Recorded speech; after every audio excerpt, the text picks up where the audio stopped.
하나님의 말씀 다니엘 5장입니다. 5장 1절에서 2절 2절인데요. 나누어서 읽겠습니다. 5장 1절부터 제가 읽겠습니다. 앞부분을 벨사살 왕이 그의 귀족 1000명을 위하여 큰 잔치를 베풀고 그 1000명 앞에서 술을 마시니라.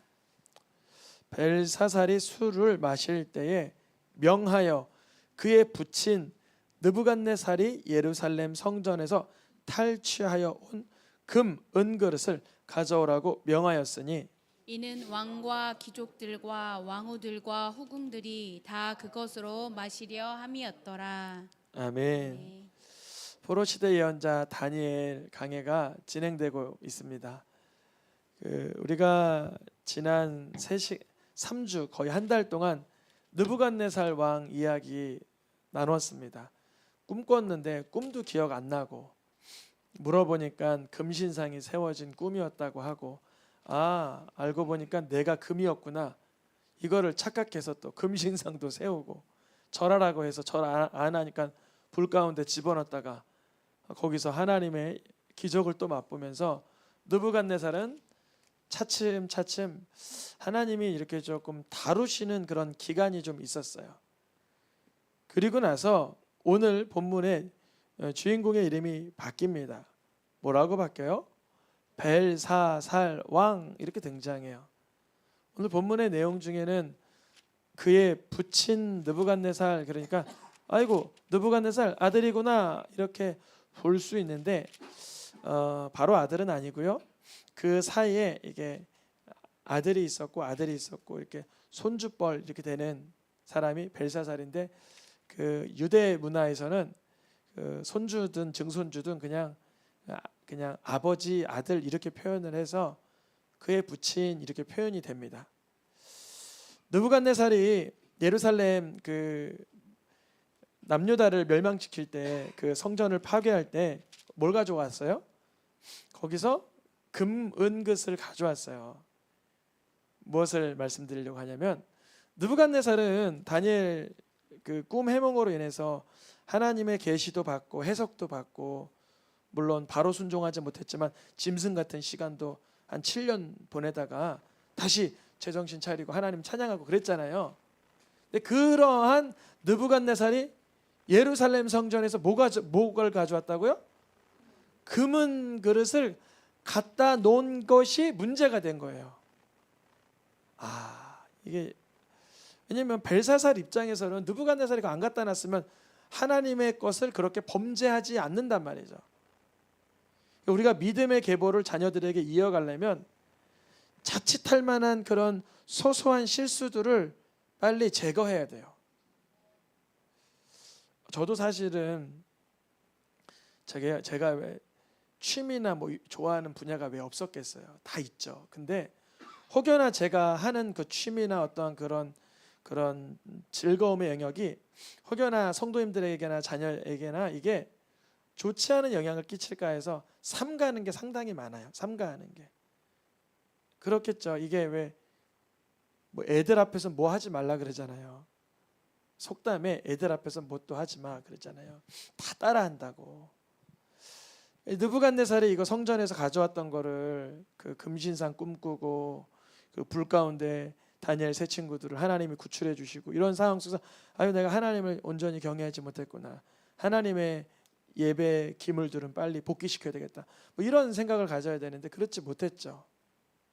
그것이 빌미가 돼서 그게 죄악의 끈이 돼가지고 벨사살 왕이 사람들을 그러니까 유명한 사람들 권세자들을 한 1000명 정도 모아놓고 술 마시는데 생각이 번뜩 나는 게 저쪽 예루살렘에서 아버지 때 그 할아버지 때 가져왔던 그 금잔 은잔이 아주 멋들어진 게 있다라는 게 들었던 게 생각이 나는 거예요. 근데 이게 벨사살이 왜 그런 행동을 했나 더 내면에 깊이 들어가면 뭐냐면 벨사살이 믿고 있는 왕이 하나님보다 높다는 것을 여기서 만천하에 드러내고 싶었던 거예요. 하나님을 예배하려고 쓰려고 했던 그 기물들을 가지고 와서 내 신을 찬양하는 술잔 정도로 그렇게 천박하게 써버리는 거예요.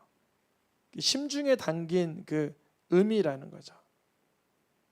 가져오라 하고 가져와서 나와 그 모든 1000명의 기축들과 해서 그걸로 마시려고 했던 거예요. 느부갓네살이 그거 안 갖다 놨으면 범죄 안 했겠죠. 근데 안타깝게도 그게 시작점이 됐어요. 이제 하나님의 성전 기물을 가지고 술을 마시며 하나님을 직간접적으로 이제 멸시하기 시작합니다. 다니엘 5장 3절 요 뒷절에 보면 노란 글씨만 좀 짤막하게 읽어볼까요? 하나님의 전 성소 중에서 탈취하여 온 그것으로 마시고 만든 신들을 찬양하더라. 이런 거예요.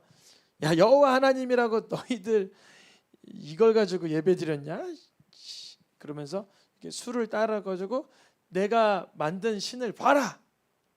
달 신을 봐라. 태양 신을 봐라. 그랬던 거예요. 그러니까 하나님을 아는 우리들은 섬뜩한데 하나님을 모르는 이 교만한 사람들은 그게 얼마나 하나님을 속상하게 하는지, 하나님을 마음을 저기 뭐랄까요, 노여우시게 하는지를 몰랐던 거죠. 하나님은 자비하시고 인자하시고 오래 참아 기다리시는 분이에요. 현장에서 가늠한 여인을 사람들이 끌고 와도 예수님이 처단을 시켜요. 그 여인을 구원시켜요. 구원시키잖아요. 현장에서 가늠한 여인인데 구원을 해줘요. 그리고 아무도 정죄하지 않으니까 다시는 그러한 삶 살지 말고 아름다운 삶을 살라고 하시죠. 그러면 이 벨사살 왕이 이렇게 못된 행동하고 있고 하나님 속상한 행동할 때도 그 예수님의 손가락이 바닥에 글씨를 쓰며 구원을 해주신 것처럼 쓰는 손가락이 등장을 하는 거예요. 맞은편 벽에 사람의 손이 문득 등장한 거예요. 그래서 얼굴이 어떻게 됐냐면 근심과 번민이 가득해졌어요. 이거는 신적인 사건이고 좀 초월적, 우리의 일상 세상을 벗어난 사건이 갑자기 훅 닥치니까 얼굴이 확 변하고 벌벌벌 떠는 거예요. 넓적다리가 녹는 듯하고 녹아내리는 것 같고 무릎이 덜덜덜덜덜 이렇게 부딪히는 거예요. 여러분 혹시 뭐 연세 많이 드신 분들 떨 일이 별로 없어서 지금 우리 초등학교 때나 국민학교 때 그 무슨 불주사 같은 거 맞으려고 일렬로 쭉 쓰여 놓잖아요. 그 복도에. 그러면 얼마나 애들이 떨어요. 그랬던 것 같아요. 이 왕이 교만했다가 하나님의 성전 기물을 가지고 그렇게 못되게 교만하게 하더니 이 손가락을 본 거예요. 그러면 여쭤봅니다. 하나님은 벨사살 왕 망하라고 손가락 보여줬을까요? 회개하라고 보여주신 기회인 거예요. 기회예요. 예수님이 천장에서 가늠한 여인 이렇게 사람들이 몰고 오니까 바닥에 숙여서 글씨 쓴 거랑 이게 뭐가 달라요? 다르지 않죠. 기회를 준 거죠. 기회를. 어떤 기회? 읽어보겠습니다. 하나님의 뜻대로 하는 근심은 구원에 이르게 하는 회개를 이루는 것이요. 이 벨사살 왕이 여기선 이제 빨리 이 성전 기물을 깨끗이 닦아가지고 본국으로 돌려보낸다든지 하나님 앞에 회개하는 방법을 찾아야 되는 거예요. 찾아야 되는 거예요. 근데 우리는 그렇게 생각하잖아요. 우리는. 근데 이걸 뭐라 그러냐면 성경에서 이거를 영적인 일이다 그래요. 무슨 일이요? 영적인 일. 벨사살 왕이 그 석회벽에 손가락이 돌아가는 그 글씨를 보면서 회개하는 데까지 나아가기 위한 읽어보겠습니다. 영적인 일은 영적인 것으로 분별하느니라. 아주 중요한 얘기예요. 우리로서는 명쾌하고 당연한 거예요. 성전 기물로 하나님 앞에 오만하게 했으니까 손가락이 나오고 넓적다리 마디가 덜덜덜 떨렸으니까 이제 회개의 근심을 하고 회개의 애통을 하고 하나님 앞에 나아가면 되는구나. 이게 영적인 것으로 분별하는 아름다운 이게 분별력인데 이때 어리석은 왕비가 등장해요. 어리석은 왕비. 벨사살 왕의 아내인데 아주 어리석었어요. 하와처럼. 뭐라 그래요? 읽어보겠습니다. 왕이여 만수무강하옵소서. 왕의 생각을 번민하게 하지 말며 얼굴빛이 변할 것도 아니니이다. 어리석은 멍청한 아내가 등장해가지고 이 벨사살 왕은 이날 죽습니다. 그러니까 이 왕이여 만수무강의 허공에 떠도는 말도 안 되는 그냥 푸념인 거예요. 푸념. 여기에는 능력 있는 말이 아니에요. 왜 이 아내가 어리석냐라고 얘기하냐면 왕이 지금 하나님의 성전 기물을 가지고 오만하게 행해서 하나님의 초월적 사건이 나왔으면 그 번민을 회개의 기회, 영적인 분별의 기회로 잘 가져가야 되는데 빨리 그 생각, 번민을 끊어내고 근심을 끊어내고 얼굴빛을 기쁘게 하세요. 그랬던 거예요. 얼굴빛을 기쁘게 할 게 지금 우선순위가 아니잖아요. 우리 인생이 빨리 화색이 도는 게 인생의 목적일까요? 그러면 뭐 노래방 가고 오락실 가면 얼굴이 화색이 돌겠죠. 코미디, 개그맨 프로 보면 얼굴이 화색이 돌죠. 그런데 하나님은 이 벨사살 왕이 근본적인 회개를 하기를 이제 마련해 주신 거란 말이죠. 근데 왕비가 여기서 회방을 놔버렸어요. 그럴 필요 없어요. 얼굴빛 변할 것도 없고 번민할 것도 없어요. 왜 그러냐면요. 누가 있었냐면 다니엘이 있었어요. 이 시대에. 다니엘이 있어서 왕비가 뭐라 하냐면 왕이요 다니엘이 있습니다. 느부갓네살 왕 때부터 지금까지 다니엘이란 그 유대에서 온 사람이 아주 다 해석을 합니다. 모든 걸 해석을 합니다. 꿈은 해석돼야 되고 해석보다 중요한 건 순종이라 그랬습니다. 3가지 단계예요. 내가 오늘 꿈을 꿨어요. 꿈이 딱 꿔지면 어떻게 해야 돼요? 하나님께 우리는 여쭤봐야 돼요. 말씀으로 진단을 해야 돼요. 그 다음에는요. 순종이죠.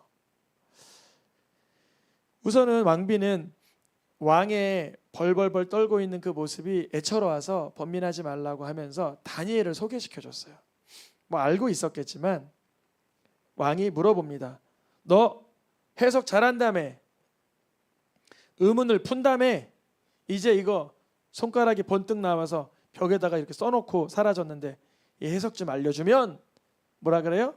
너를 셋째 통치자로 삼으리라 그래요. 몇째 통치자요? 이 셋째 통치자라는 얘기가 다니엘서의 5장에만 3번 등장해요. 그러니까 아주 중요한 표현이겠죠. 이 벨사살 왕이 알고 보면 그 당시에 섭정왕이었어요. 무슨 말이냐면 아버지가 왕위로 있는데 아버지는 지금 본국에 있지 않고 다른 곳으로 가서 요양하고 계시고 일찌감치 본인이 2번째 통치자가 된 상황인 거예요. 벨사살 왕이. 그러니까 벨사살 왕의 아버지는 존재하고 있으니까 자기가 지금 몇째 통치자예요? 2째 통치자. 자기의 그 영역은 고스란히 방어해놓고 셋째 통치자 삼아줄게 이랬던 거예요.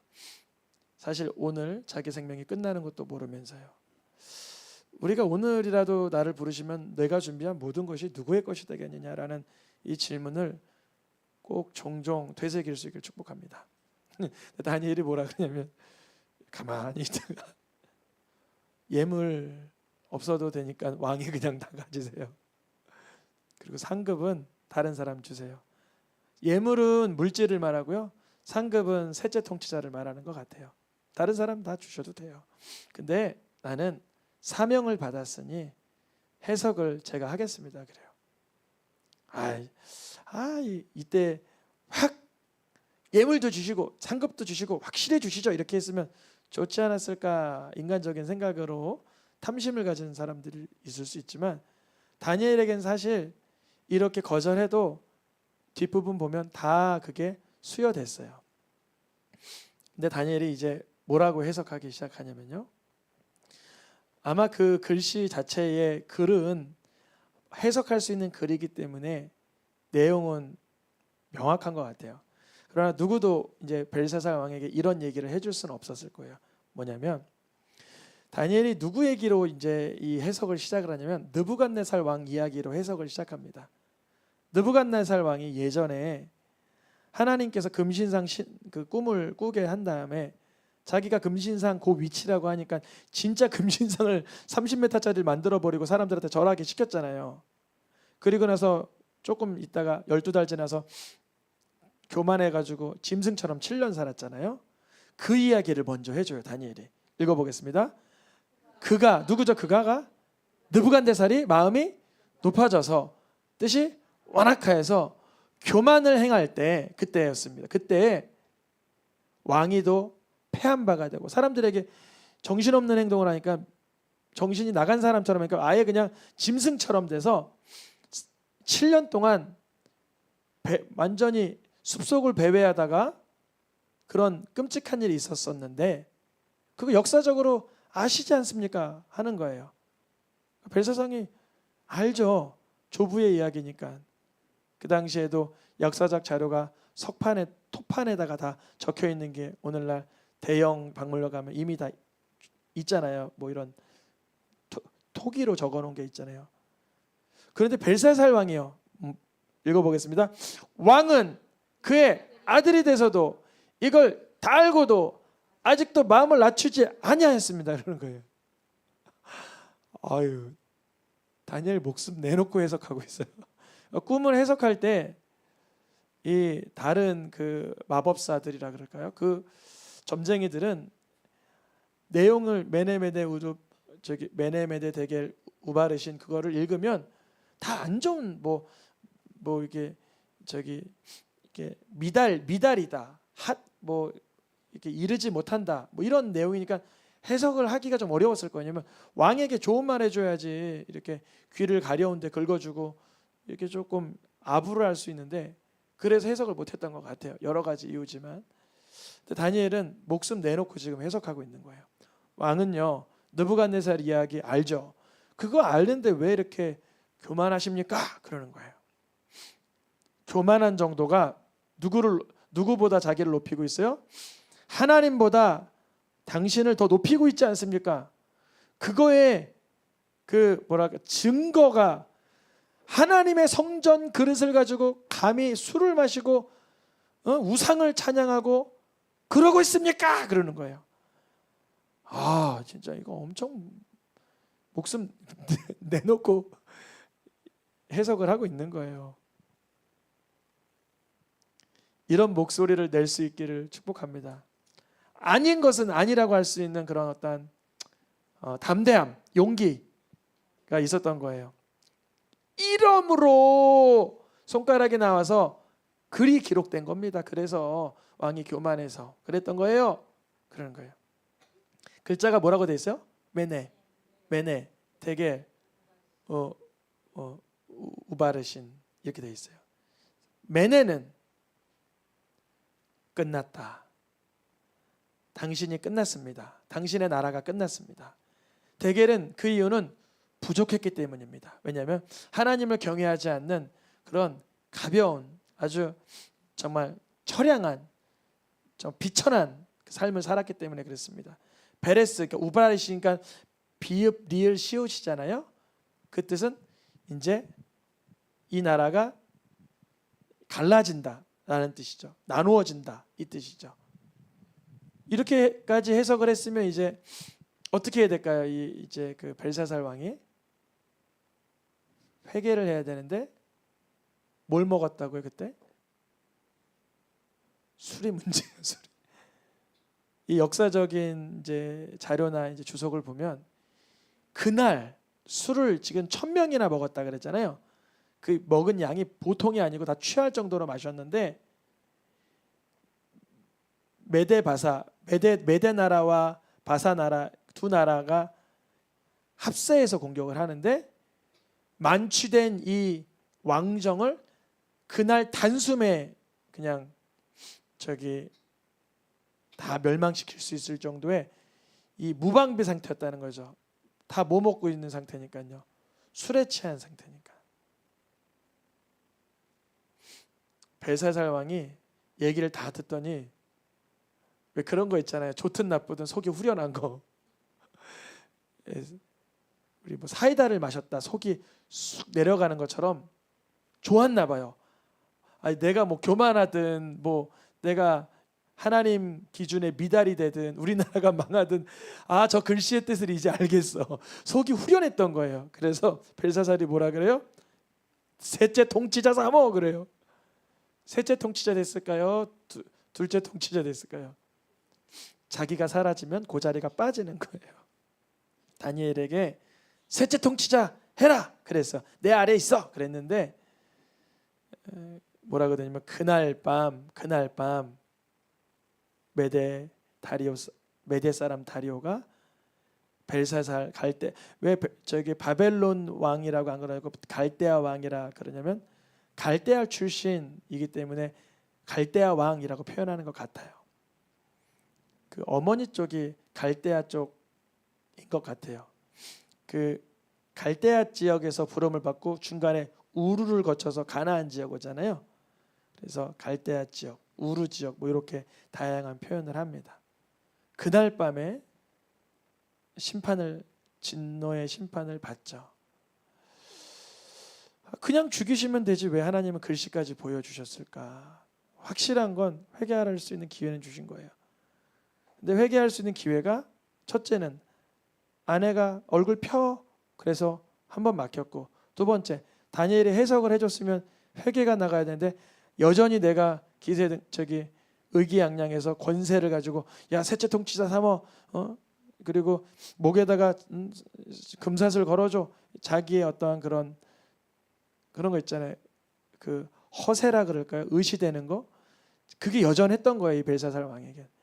오히려 그 해석을 듣고 지금 다니엘을 셋째 통치자 삼고 금사슬을 목에 걸어주는 게 문제가 아니라 그러니까 이제 어찌하면 좋으냐 하나님 앞에서 내가 무엇을 해야 되냐 물어봤어야 되는 거예요.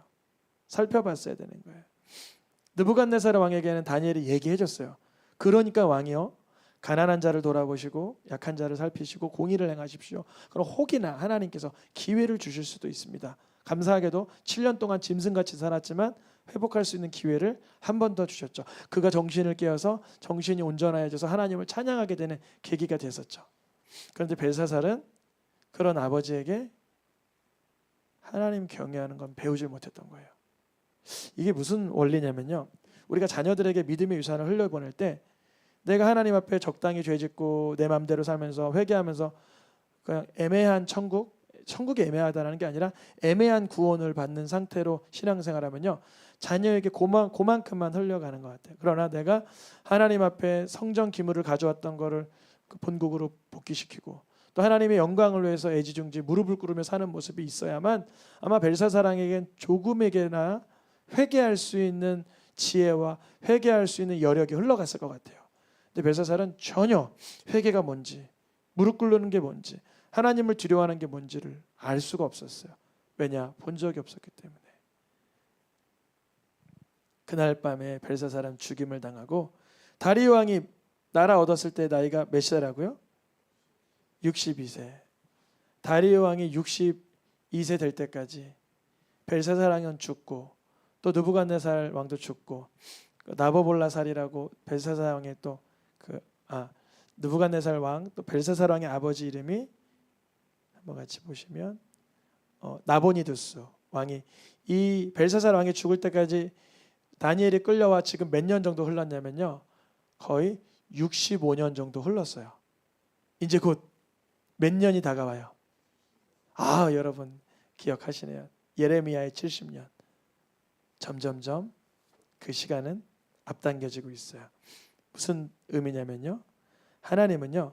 하나님의 일을 마치 척척척척척척 아무런 대적자도 없는 것처럼 해내고 계셨던 거예요. 그 가운데도 주권자 통치자들마저도 회개시키기 위해서 하나님은 인간 대 인간 인격 대 인격으로 대해 주신 거예요. 벨사살이 그토록 하나님을 그 성전 김을 가지고 우상을 섬기는데 술잔으로 쓰면서 하나님을 짓밟았지만 그에게도 기회는 주셨던 거예요. 악인들은 왜 그렇게 멸망을 당하나? 오늘 말씀의 제목은 뭘로 잡았었냐면 교만은 패망의 선봉이다. 교만은 멸망의 선봉이다. 읽어보겠습니다. 여호와께서 이를 감찰하시 아니하신다. 그의 모든 사상에 하나님이 없다. 악인은 늘 교만한 얼굴로 무슨 생각을 하냐면 내가 하는 말에, 내가 하는 사상에, 내가 하는 행동에 하나님의 감찰하심은 없어 라고 여기며 살아요. 그러니까 방금 전에 했던 벨사살 왕의 그런 아주 하나님 보시기에 정말 못된 행동을 하나님이 보셨다라는 생각을 할 수가 없었던 거예요. 늘 교만하게 살았기 때문에요. 아무리 이 교만한 자들이 서로 하나님의 진노의 심판을 내가 막아서리라. 읽어보겠습니다. 마음이 교만한 자 피차 섭을 잡을지라도 벌을 면할 수 없다. 벨사살 왕이 뭐야 나한테 나쁜 일이 생긴다는 것 같은데 에이 그래도 뭐 다니엘 얘한테 좀 셋째 통치자 삼아주고 금사슬 해주고 좀 이렇게 부귀와 명예 주면 날 좀 좋게 봐주겠지 생각했던 것 같아요. 그럴 수 있잖아요. 왠지 다니엘이 하나님과 친한 것 같고 다니엘한테 좀 잘해주면 하나님이 나 잘해줄 것 같잖아요. 오해가 있었던 것 같아요. 그 마음 속에요. 우리는 하나님 앞에 교만하면 모든 것이 패망하며 멸망한다라는 이 고전적인 진리, 불변하는 이 진리를 기억해야 되는 줄 믿습니다. 오히려 다니엘은 느부갓네살 왕 때부터 벨사살 왕, 다리오 왕, 더 나아가 페르시아 고레스 왕 때까지 계속 쓰임을 받죠. 겸손한 자 다니엘은 끝까지 쓰임을 받다가 아주 장수하는 것 같아요. 다니엘하고 사도 요한이 장수했던 사역자들 같은데 최고로 일찍 돌아가셨지만 장수의 사역을 보여주신 예수 그리스도. 예수님은 이 땅에서의 3년의 공생에 밖에 안 되셨지만 우리에게 하나님 앞에 순종함과 겸손함과 복종함을 몸소 보여주셨어요. 우리의 삶 속에서 때로는 교만함이 올라올 때, 오만함이 올라올 때 하나님이 지켜보신다는 그 경외하는 마음이 있기를 축복합니다. 교만한 자는 하나님 안 봐, 뭐 이런 걸 봤겠어? 그냥 내가 잠깐 실수로 그런 건데 뭘 하나님이 여기 관심이나 있겠어? 하나님은 우리의 눈 하나 흘기는 것도 마음 하나 이렇게 흔들리는 것도 다 알고 계시니 주님 앞에 있는 모습 그대로 예수 그리스도의 보혈을 의지하여 나아가 주님의 은혜를 누리고 다시 한번 축복으로 회개하며 하나님의 회복과 능력을 누리길 축복합니다. 시간 찬양하며 기도하겠습니다.